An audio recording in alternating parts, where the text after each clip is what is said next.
Welcome and thanks for joining us here on News Central Television this morning. Here is News Now. Let's take a look at the top stories for this hour.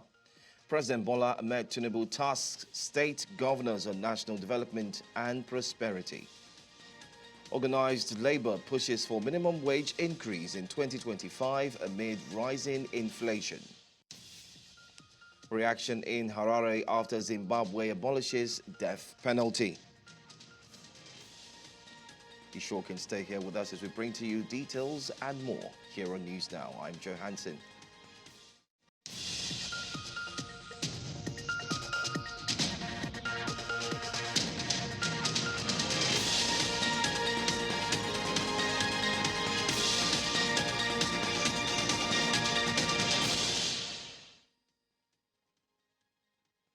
News Central now. This hour begins in Lagos, where President Bola Tinubu on Wednesday emphasized the critical role of state governors in driving Nigeria's development and prosperity, saying their leadership at the subnational level is central to achieving food security, economic prosperity, and rapid national growth.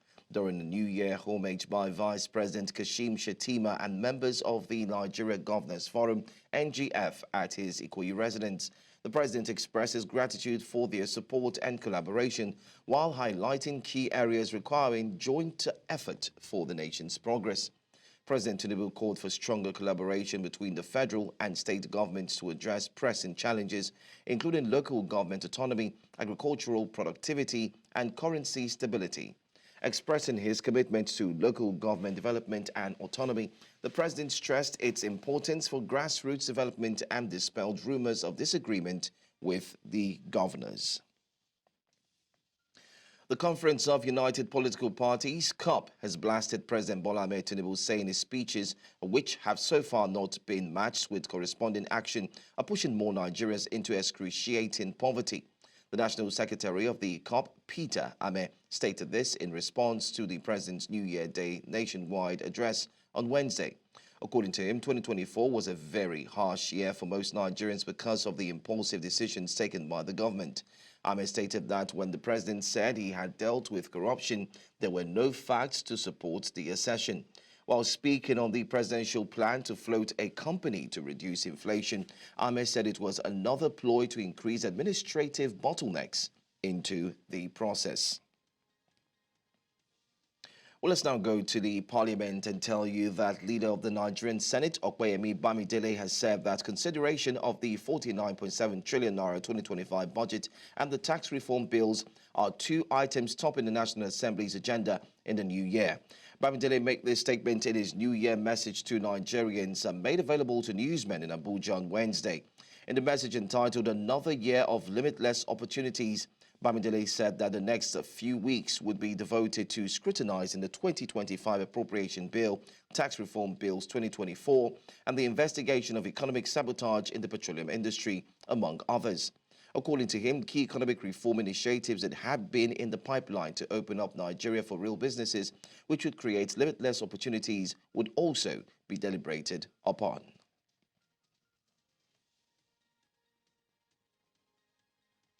Let's now head to Kano State, where the government has voiced its opposition to the proposed tax reform bills currently before the National Assembly, describing them as detrimental to the welfare of Nigerians, particularly in the northern region. Governor Abba Yusuf, who was represented by his deputy Aminu Abdul Salam Gwazo, declared the government's position during the 2025 New Year celebration held at the Filin Mahaha Kofa Naisa Open Theatre. The Deputy Governor's Chief Press Secretary, Ibrahim Garba Shuaibu, confirmed the state government's opposition via a press statement made available to newsmen on Wednesday in Kano. He lauded the resilience of Kano residents amidst economic challenges, describing the proposed tax hike as ill-timed, lopsided, and inimical to the unity of the country. Well, let's stay with tax matters. Organized labor says it is advocating for an annual adjustment to Nigeria's 70,000 naira minimum wage to reflect inflation. According to President of the Trade Union Congress, Festus Osifo, the proposal aims to link wage increases to yearly inflation rates. He noted that waiting for periodic reviews, even under the new 3-year adjustment rule, fails to keep pace with rising costs. Osifo suggested that inflation figures released annually by the National Bureau of Statistics should be applied to the minimum wage. He explained that if inflation stands at 35%, the wage would be adjusted accordingly.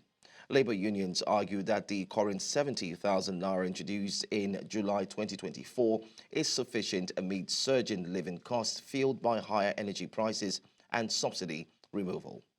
Well, to discuss this, I'm being joined by public affairs analyst Francis Chilaka. Thank you for being here this morning. Yes, good morning. All right. How effectively does the proposed system of annual adjustments based on inflation address the issue of wage erosion in Nigeria? Well, I think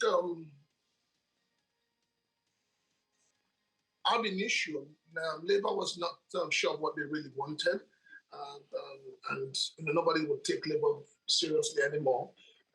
What they're saying now, they're behaving like the federal government. They're putting the cart before the horse. These are things they should have looked at from the beginning when they started negotiations with government, not allowing a situation where decisions have been taken, the bill has been signed into law, and then now you're waking up from slumber to remember that there's inflation. You will also recall that Labour had claimed that the arrangement they had with government was that as at the time they agreed on 70,000, there was not going to be increase in fuel pump price. But what we see is completely different from what Labour is saying. So I really don't know who's going to take Labour serious at this point in time. Well, there seems to be a little back and forth in this conversation, as we have seen. But can this mechanism ensure that the minimum wage remains a living wage and keeps pace with the rising cost of living? Do you think this arrangement is indeed feasible, if at all? Yes, it should ordinarily be an ideal way forward. But knowing the kind of government we run, knowing the kind of governance we have, I do not see this sailing through. Because it appears that there's a big disconnect between the government and the people. And there's a big trust deficit between the people and the government. So at the end of the day, you will see governors who come out and tell you, we can't pay any other increase, we can't do this.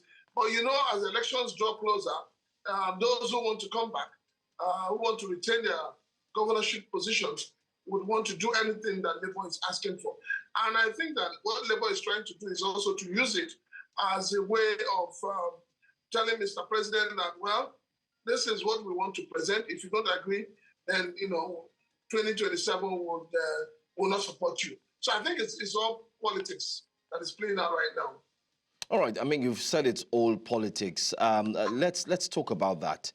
Looking at the fact that the Labour Party and not forgetting to the Nigeria Labour Congress seem to have something in tandem. Many have also insinuated that this could be a way of not ensuring that President Bola Tinubu gets going and starts off 2025 on a very good note. What are your thoughts in that? Should politics be actually played in this kind of situation? Well, I don't think what Labour Union is going to be demanding for has anything to do with Labour Party. And it's really, really unacceptable when people try to relate every actions of Nigerian Labour Congress to the Labour Party. So for me, I totally disagree with this. But all I know is that, yes, the inflation rate is so high, the cost of living is high, and between you and I, the minimum wage of 70,000 right now in Nigeria doesn't make any sense.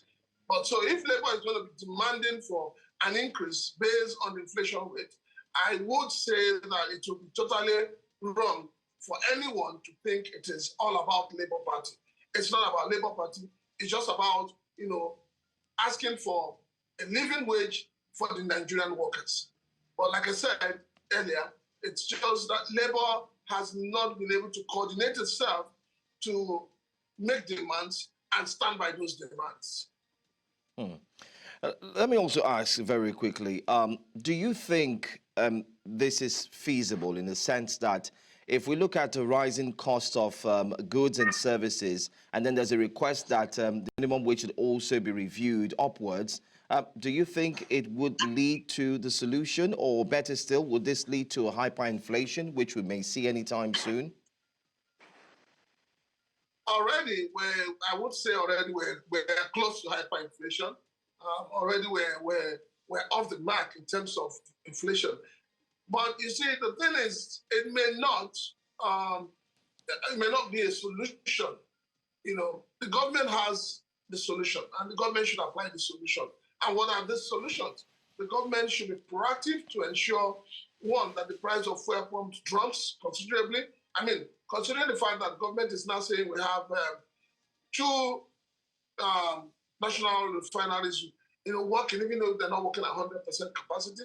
We have the Dangote refinery. So I think if government wants to retain the 70,000 naira and they say, okay, we're bringing down the fuel price to 500 naira, I think that will make a lot of sense. But if you leave the fuel price at the way it is right now, I'm telling you, things are really going to get tougher for Nigerians in this new year. I can only imagine, because by way of calculation, if you say the fuel price should be like 500,000 naira, and a family who earns 70 to 80,000 naira per month with fuel price of 500,000 naira, that possibly would also impact heavily on mode of transportation. But anyway, this is a conversation I would like to take further in the future. Thank you so much, Mr. Chilaka, for joining us here on News Now. Thanks for your time. You're welcome. We'll go for a break. When we return, we'll look at another story. Maiduguri residents welcome 2025 and they're hopeful for better opportunities. Stay here. Thank you for staying with us here on News Now. Let's stay with tax matters. The federal government has launched the 2024 withholding tax regulations, marking a step forward in modernizing Nigeria's tax system. Effective January 1, 2025, the regulations approved by President Bola Tinubu in July and gazetted in October aim to simplify compliance and support key economic sectors like SMEs, manufacturing and agriculture. Presidential Fiscal Policy Chairman Taiwo Yedele announced the changes on New Year's Day, highlighting key features such as reduced withholding tax rates for low-margin businesses and exemptions for SMEs, farmers and manufacturers. The regulations also streamline tax credit processes and address compliance challenges, promoting transparency and reducing tax evasion. Officials hope these reforms will foster growth and ease the financial burden on businesses. Well, to discuss this, I will be looking forward to break into that story very, very soon as well.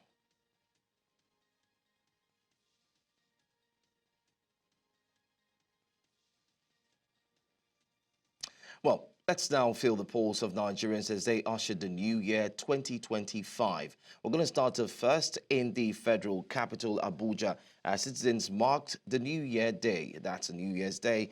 News Central Television visited various recreational parks in the satellite communities of the capital city, where families were seen spending time with their loved ones in a quieter and more serene atmosphere. Our correspondent Idong Joseph has more in this story. As the first day of 2025 unfolded, many residents were seen flocking the bustling public parks in Abuja. However, we caught up with some residents who opt for quieter outings, focusing on relaxation spots in the capital's satellite communities. Here at this private park, visitors enjoyed the day surrounded by the ambience of nature and wildlife. I just want to come here to come and have fun. I do want to thank God that me and my family, we made it to year 2025. Obviously, I'm here to enjoy myself and at least have fun since it's 1st January of the year. This is quiet and cool. There's not much crowd here. While private parks like this provide the serenity many residents crave, some visitors say the high cost of entrance fee can pose a challenge to those who seek a more quiet relaxation spot. They, however, add that the visit is unusually worth the trouble. This is private organization, and we have to pay so that the owner of the organization can also pay the staff. UB Resort is a very unique place, a rare place in this area where kids and adults can come relax. Others were more interested in the state of the economy, expressing concerns about its impact on their ability to enjoy the festive celebrations. Things are very expensive. They should have pity on us. Not everyone is civil servant, not everyone doing government work. Many are doing individual work. So they should have pity on us and help us. The cost of living should just calm down, the cost of living, because it's not easy. It's not easy. When you see people, it's too much. They should just bring it down, let everything be okay. Because the cost of living, you won't keep the living, Although the turnout was modest this year, residents of the Orozo Karishi satellite communities say it is the simple moments with loved ones that matter. In Abuja for News Central, I am Idonk Joseph. Well, in a city long regarded as a symbol of resilience amidst conflict, the residents of Maiduguri in Nigeria's Borno state stepped into 2025 with a renewed sense of hope for peace and development. News Central's Umaru Kirawa, who traversed the capital city of Borno state, reports. It's a bright and hopeful day in Maiduguri, the Borno state capital. With a significant decrease in insurgency-related violence in recent years, families have resumed their daily activities with a sense of normalcy. I'm smiling because of 2024 we suffered, but I hope I enter 2025 well. There is a lot of experience in this life, most especially in this 2024. There's a lot of challenges, most especially these floods. Waɗanda Allah ya kiraye su lokacin su yayi, Allah ya ba su huta. Mu kuma da muke nan, bari duk abin da zamu yi bari mu yi shi a cikin hanya mai kyau. The first day of January 2025 also coincides with the start of the Islamic month of Rajab, adding a spiritual significance for many in the community. New Year is for all of us, whether you are a pagan or traditionalist or Muslim or Christian. We thank God for bringing us to the New Year. And what do we ask from God? We ask God to protect us, to guide us, to bless us, to strengthen the unity between the people living in this country, Nigeria. Gaskiya muna fama wani tsabarin yunwa ma yana fama asibiti abincin da zai iya ci ma babu. So gaskiya muna neman taimako inda za a iya tallafa a rarrage wasu abubuwa kuma mu shiga da farin ciki. Meanwhile, Muhammad Umar, a trader in Maiduguri, is busy attending to customers. Abubuwa ya tsada wasu sun yi giving up amma gaskiya mu dai muna nan muna addu'a kuma Allah ya gyara mana gaba, Allah zai kawo mana sauki. For commercial tricycle operators in Maiduguri, the New Year season brings its own challenges, with fewer passengers due to families relaxing at home to mark the holiday. Ana sabon shekara ba zai mu zauna a gida ba saboda yanayin gari. Ka san in ka fita ka samu na yau zaka kashe na gobe za ka ƙara fita nema dan yanzu ba ajewa. Gaskiya garin ya zama abin da ya zama. Shi zaka kawai mun fita dai ga mu nan dai muna ta zazzagayawa. Allah ya taimake mu. As families who traveled return to Maiduguri and other parts of the state, the new year brings a renewed energy and hope for a brighter and more peaceful future. In Maiduguri for News Central, Umaru Kirawa. In Jos, the capital of Plateau State, north-central Nigeria, residents joined their counterparts globally to celebrate the new year with a church service. The chaplain of St. Gabriel's Catholic Chaplaincy 551 Air Force Base, Jos, Reverend Father Flight Lieutenant Peter Agba, appreciated God for the privilege of the new year while urging Nigerians to keep the hope alive. News Central's Chizoba Anyongwe took part at the New Year Mass and now reports.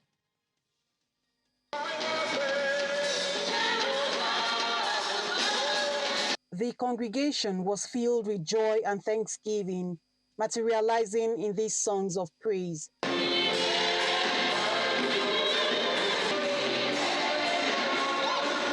2024 was a year of so much activities, which mostly didn't go down well with so many Nigerians, majorly because of harsh economy, which according to many was orchestrated by consistent increase in the price of petrol, foodstuff, and other goods and services. The new year also coincides with the World Peace Day, where the priest enjoined all and sundry to promote peaceful coexistence. As you're asking God to bless you, He's going to bless you with good health. He's going to bless you with good things. He's going to bless you with His peace. He's going to bless you and favor you. But make it a point of duty that, okay, as God is blessing you, there should be a commitment coming from your outside. And that commitment is to witness me. And when we enjoy the peace of God, we become what? The era of peace. We are here peace. We show love. And if you are a peace giver, I'm a peace giver, all of us are all bearers of peace. Our society becomes what? A loving and peaceful society. It was time for Thanksgiving in appreciation for the opportunity to behold a brand new year. I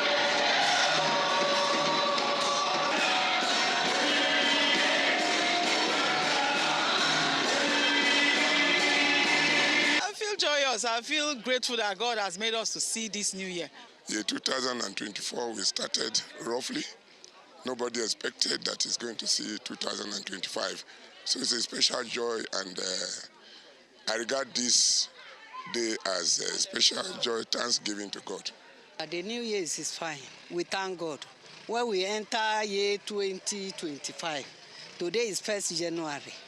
We pray that we will end it well in the mighty name of Jesus. I'm happy we started it with God, and we commit everything unto Him, commit our nation unto God, and pray that this year will be a better year in Jesus' name. I feel super excited being alive. I'm thanking God for His mercies, for His compassion, and granting me the grace to see this beautiful year. These respondents believe that 2025 will be a source of blessing to humanity. We pray that the new year is going to be better than the old one. I pray that we overcome so many challenges, so many hurdles of 2024, even as a country, as a family, and as a church. It shall be a year of supernatural upliftment for me and the my entire family. Now, with the joy and happiness these respondents have expressed here, one would expect and hope that the aspirations will come to pass in 2025. In Jos for News Central, Chizoba and Yowe. Well, earlier on, we talked about the organized labor calling for a review of the minimum wage, especially from President Bola Tinubu. To talk about that this morning, I'm being joined by public policy analyst John Akirile. John joins me from Japan, specifically in Saitama. Welcome, John. Let's look at the tax issue clearly. How would the exemption of SMEs from withholding tax compliance impact their operations and contribute to their growth and development? Looking at the fact that the new tax review is indeed one that many Nigerians are excited about, and some are not excited about it. I'm sure you must have heard about the review as well. Can you share with us how you think this would impact heavily on development? All right, let me say happy new year to you and our viewers all over the globe, and good morning to all viewers. For me, I think such exemption is a right step in the right direction. Why? Because it will encourage more SMEs to come into that informal economy, and that would bring in more money, more funds, more employment, and then the GDP also will bounce back a little bit. And what we can see is that our inflation rate will go down a little bit, and then more people will be encouraged to start doing little businesses that can bring, little empowerment and also reduce the rate of employment. So for me, I think it's the right step in the right direction. Bear in mind, there's nothing the government will do that will not have a kickback or a criticism at one point or the other. But holistically, if you look at the whole framework of this tax system, we'll see that it's for the benefit of everyone, all are sundry. Let's take our politics, let's take our being biased about it. Looking at the facts and figures about this tax reform, I think this is the right direction that we all should go if we are really working towards a better Nigeria. Let's look at the potential implications of these tax reforms, especially for government revenue. What do you think it would do? for government revenue? I think what this tax reform will do for government is that it will make them to think more and look at how they can increase their internal generated revenue. I think the former tax system we have been used to, has encouraged incompetency. It has encouraged, this like a dastardly attitude of our governors just sitting down and waiting for one manna to come from Abuja. But this recent tax reform, for me, would make everybody to go back to their respective states and open up each and every state. Take a state for Taraba, for instance, that is rich in rubber. But that has been left on tap. Why? Because there's a system that increases the allocation at the federal level. But this tax reform now will make every state to go back and look at what they have in their own state. Let me say to you, frankly, that the 36th state of Nigeria have more than enough things that can generate money for them. And that would increase, the money that comes in. That will also increase our rate of employment. And you see that all of our youth that are just doing one or two things would be gainfully employed. Why? Because these are stratas that will create multi-dimensional employment platform. You talk of tourism is a big blow. Look at other countries of the world that people go for this December. How come we cannot have such a state like that? In the whole of 36 states, people only come to Lagos for Christmas. So what is happening to a state like Taraba? What's happening to a state like Sokoto? That they have huge things that they are left on tap. So I think this reform will make all the governors to sit tight, will make them to think inwardly and look how they can generate money for themselves with their own state, and that will also make sure that we have more money in the system. And then, most importantly, there will be creation of jobs. I believe strongly in that. All right. Thank you so much for your analysis, and we look forward to see what this would indeed provide Nigerians, especially in the line of businesses, SMEs, and those involved in manufacturing and agriculture, as rightly put. Thanks for your time, and thanks for joining us. Thank you for having me, and God bless Nigeria. We'll go on a quick break. When we come back, we have more stories here for you on News Now. Do stay with us.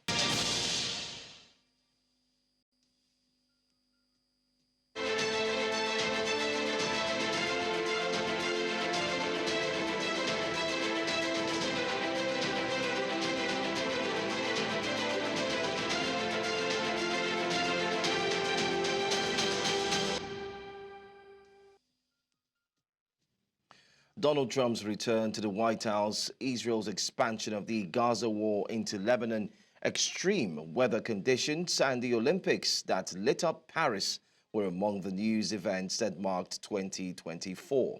News Central's international correspondent Afia Hagen looks back at the major stories that made the headlines across the globe. Take a look. More than a year into the war unleashed when Palestinian armed group Hamas launched the deadliest attack on Israel in its history on October 7, 2023, there has been no let-up in the violence. The conflict expanded as Israel turned its focus on the Iran-backed Hezbollah militia and extended its offensive into Lebanon. Repeated ceasefire negotiations between Israel and Gaza have failed, and those who remain in Gaza have been plunged into what the UN has described as an abyss of suffering and the most profound of humanitarian disasters. Ukraine in August launched a surprise incursion into Russia's Kursk region. Russia has responded with deadly strikes, and Kiev's outgunned and outmanned troops have struggled to hold back steady advances from Russian forces.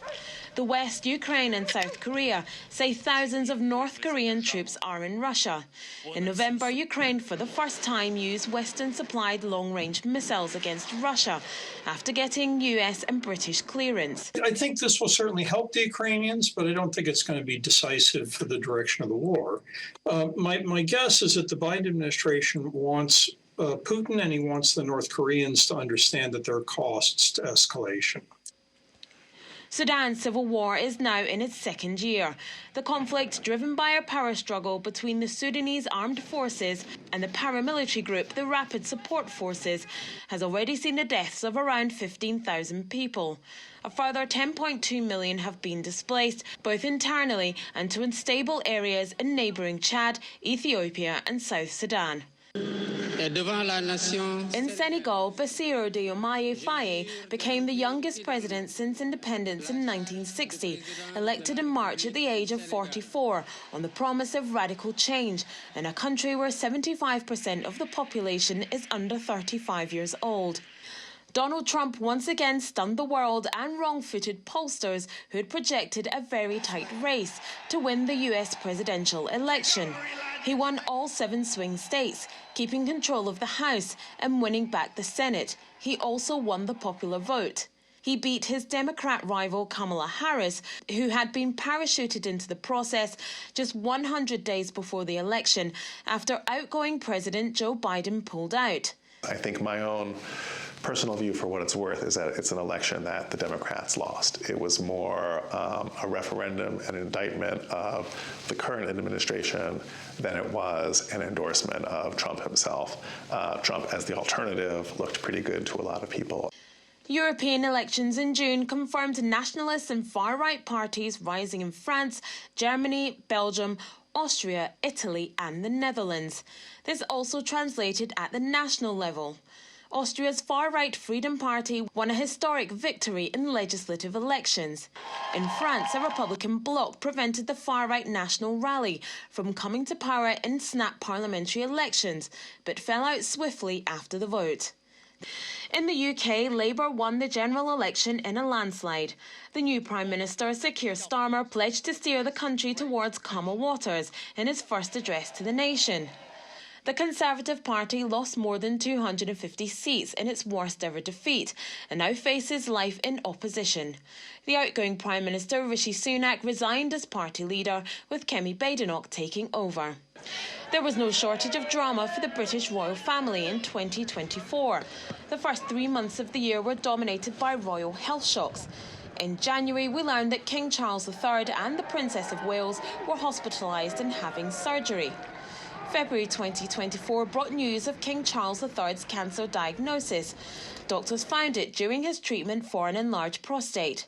The Princess of Wales started her health journey in January with a planned abdominal surgery.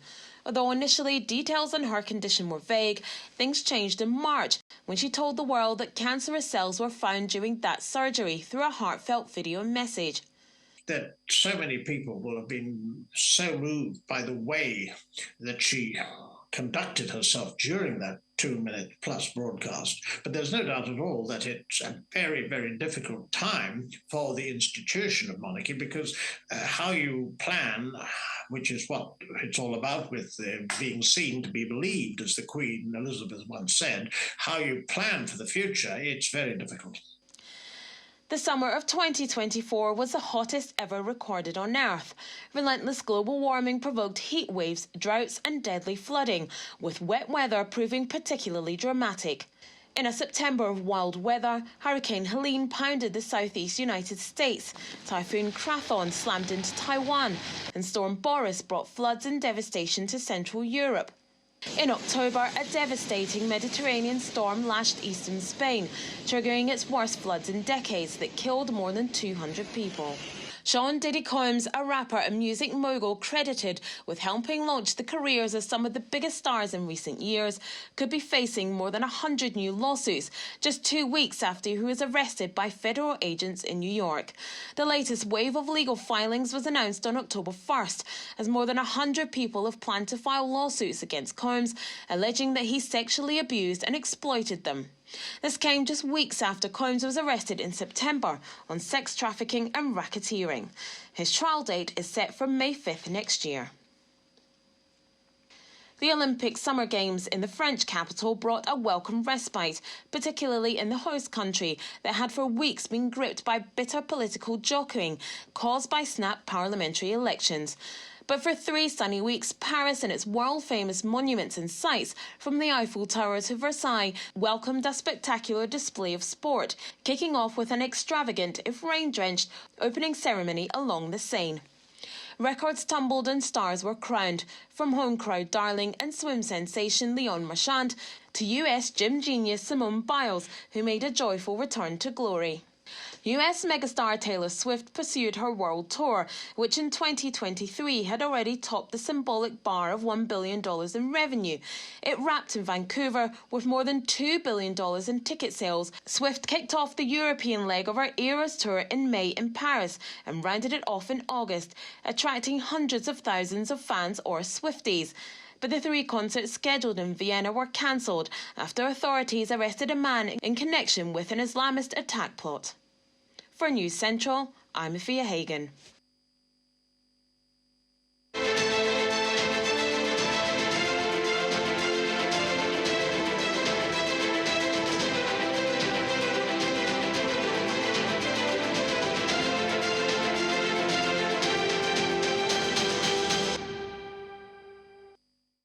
Welcome back. The news continues in West Africa, where Ivory Coast President Alassane Ouattara announced in his end-of-year address that French forces will withdraw from the country in January, further loosening military ties between France and its former colonies in West Africa.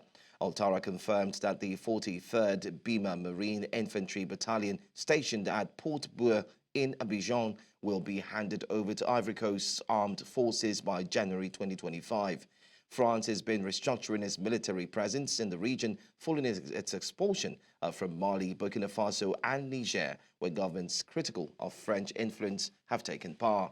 Last month, Senegal and Chad also announced the departure of French troops. On 26 December, France officially returned its first military base in Chad, marking the end of its presence in the Sahel nation. Du retrait concerté et organisé des forces françaises en Côte d'Ivoire. Ainsi, le camp du 43e Bima, le bataillon d'infanterie de marine de Port-Bouer, sera rétrocédé aux forces armées de Côte d'Ivoire dès ce mois de janvier 2025. Pour marquer cette nouvelle étape de la vie de notre armée, j'ai décidé de baptiser ce camp du nom du général Ouattara Thomas Daquin, militaire au parcours exceptionnel et tout premier chef d'état-major de l'armée ivoirienne.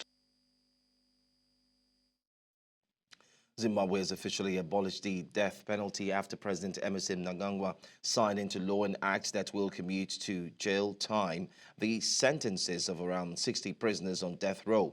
Speaking on the development, the executive director of Amnesty International Zimbabwe, Lucia Masuka, applauded the government for taking this step. There has been a moratorium on executions in the southern African country since 2005, although courts have continued to hand down the death sentence for crimes including murder, treason, and terrorism. The Death Penalty Abolition Act says courts can no longer deliver a sentence of capital punishment for any offense, and any existing death sentences would need to be commuted to jail time. We applaud the government for taking this important step in terms of aligning our laws to international standards. You may be aware that the optional protocol on the Covenant on Civil and Political Rights provides for the abolition of the death penalty. So this step is also a step towards aligning our laws to international standards. And presently we have about 62 people who are under the death sentence. And what this piece of legislation means for them is that they are going to be sentenced by court.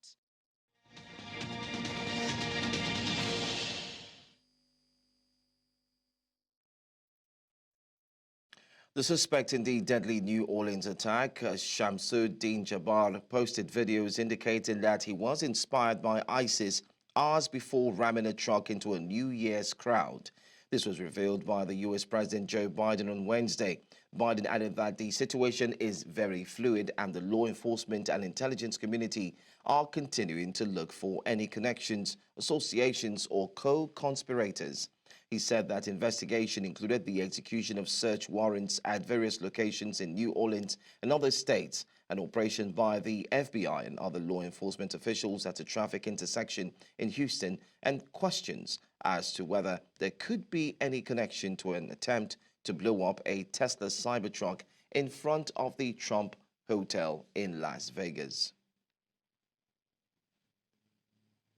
The FBI has reported to me the killer was an American citizen, born in Texas. He served in the United States Army on active duty for many years. He also served in the Army Reserve until a few years ago. The FBI also reported to me that mere hours before the attack, he posted videos on social media indicating that he was inspired by ISIS, expressing a desire to kill. The ISIS flag was found in his vehicle, which he rented to conduct this attack. Well, let's bring to you our business updates here on News Now this morning.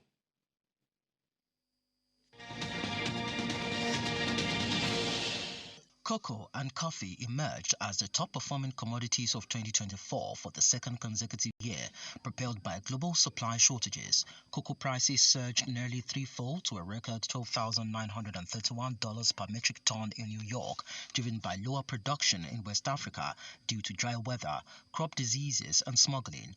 Coffee also saw historic highs, with Brazil's severe drought impacting supply. Conversely, steelmaking coal suffered the steepest losses, weighed down by China's sluggish economic growth.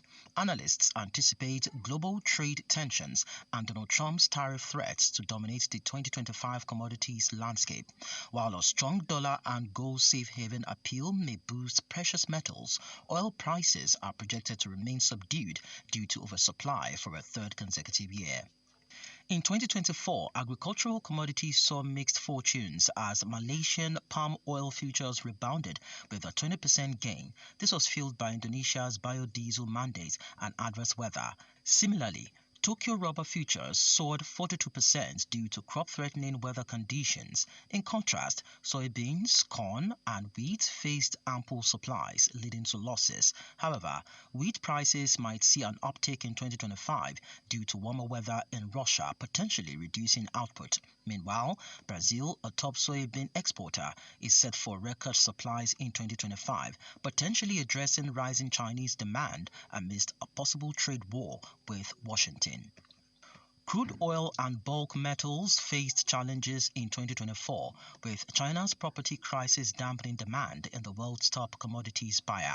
Brent and West Texas Intermediate crude could post a third consecutive annual decline in 2025 as supply outstrips a rebound in demand growth, analysts have said, although Trump's policies on major producers like Russia and Iran could curb supply. Iron ore dropped 15% in 2024, with further declines expected as supply outpaces demand. Conversely, gold and silver soared over 25%, poised for continued gains amid U.S. rate cuts and central bank purchases. Meanwhile, copper and aluminium ended higher, bolstered by tight supplies, energy transitions, and China's stimulus efforts. And that's all on business news. I am Lekon Onobanjo.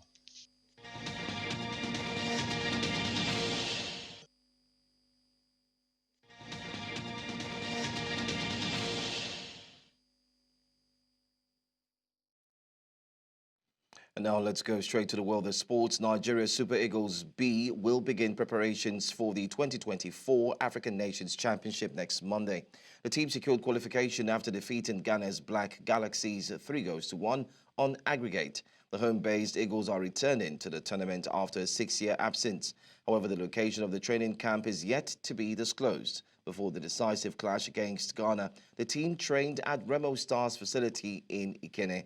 CHAN 2024 will be co-hosted by Tanzania, Kenya, and Uganda.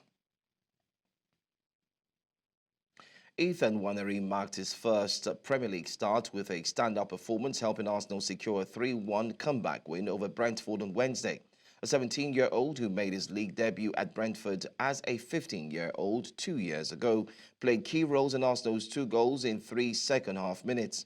His corner led to Mikel Merino's goal, while his cross moments later resulted in Gabriel Martinelli's strike, sealing the victory. Brian Mbeumo had initially put Brentford ahead. Arsenal climbed to second, 6 points behind leaders Liverpool, while Brentford remained 12th on the log.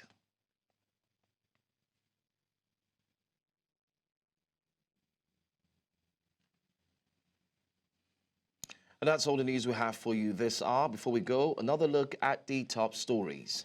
President Bola Tinubu tasks state governors on national development and prosperity. Organised labour pushes for minimum wage increase in 2025 amid rising inflation. Reaction in Harare after Zimbabwe abolishes death penalty.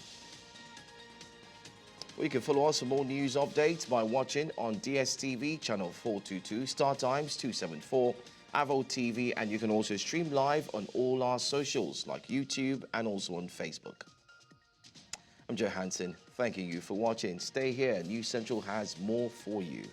Thanks for watching again.